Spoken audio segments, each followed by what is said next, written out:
Les conditions des personnes arrêtées, mises en garde à vue et celles détenues provisoirement dans les prisons ivoiriennes connaîtront une nette amélioration dans les mois à venir.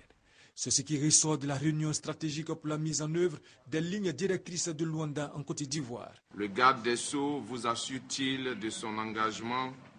à œuvrer ensemble avec vous à l'édification d'une justice saine et au changement profond des mentalités de ses acteurs afin de garantir les droits fondamentaux des populations ivoiriennes?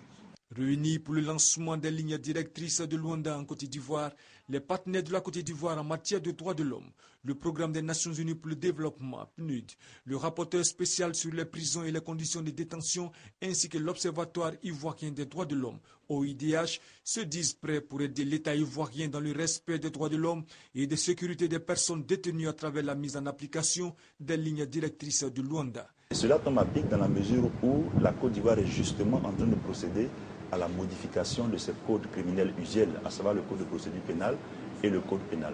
Notre apport sera donc celui de porter la connaissance de tous qu'il existe des normes et des standards internationaux en la matière, standards dont il faut tenir compte dans la révision de nos tests. Adopté par la Commission africaine des droits de l'homme et des peuples, ADHP, lors de la 55e session ordinaire du 28 avril au 12 mai à Luanda en Angola, les lignes directrices ont pour objectif garantir le droit à la vie, à la dignité, à la sécurité et à un pouvoir judiciaire indépendant des personnes arrêtées, mises en garde à vue et celles détenues provisoirement dans les prisons.